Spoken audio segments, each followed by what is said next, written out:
It is a rainy day outside, so we're doing some inside stuff. I'm running out, grabbing the herbs that are bolting up for spring. You want to grab them as many times as you can.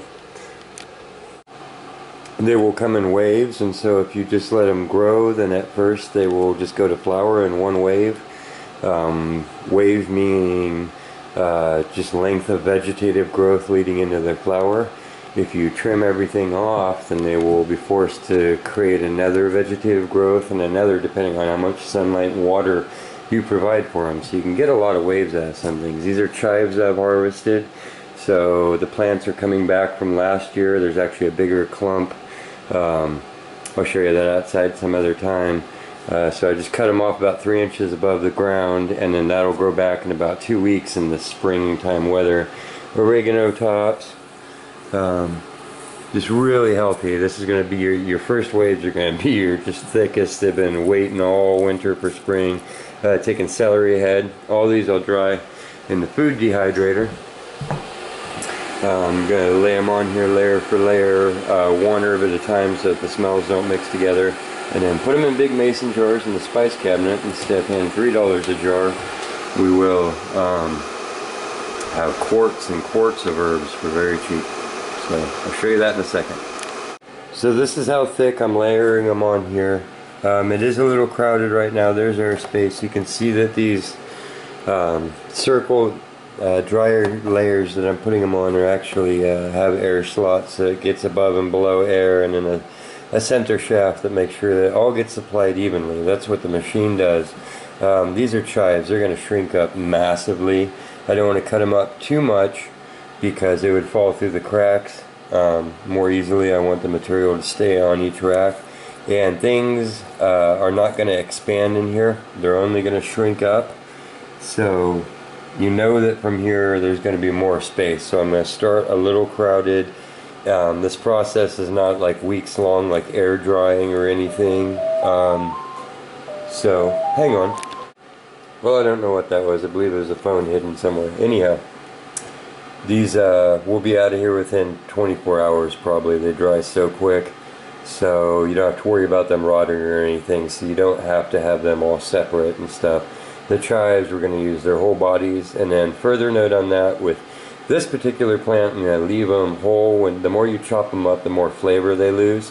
So other things we'll be taking the stems off of, but I still got to layer these onto these sheets, so I'll show you that in a second. Okay, I have these 2 racks loaded up with the chives. The only fine point of this is make sure all your materials within the circle, you want it to dry evenly. When you're pulling it off to seal it away, you want to make sure that everything is absolutely dry evenly. You don't want some little tip of wet material to create mold in your big dry pile. It'd be just like throwing something wet in a hay pile and leaving it, you'd get rot. So we're trying to do the opposite of composting, we're preserving. See, here's a little end. We'll try and get all those out, and then when we're done, we're also going to check for them really carefully. So there's one of the fine points. And we're going to carry this over here, put it on our bottom. The only other part of this is some dryers would have a setting. It would go from fruits or meats or herbs. This one's just generally plants and herb dryer with a real moderate setting. We're going to put the little lid on there, and we'll wait. And here is, we're going to set this, yes, at its lowest basically, so that it doesn't destroy stuff, leaves as much of the flavor on there as we can. Lots of different models, go check them out, find out what works best for you. We're going to get these other herbs loaded up and then move on with the day, but at least we're getting something done. Enjoying the rain. Of course, rinse everything that you're bringing in real good. You never know what happened. Neighbor's dog ran in, marked your corner bush, whatever. You know, slug crawled up and down it. You don't want to dry out some little baby snail and then throw them in your herb jar. So you're going to go over everything, even if you're organic, and give it a good individual rinse.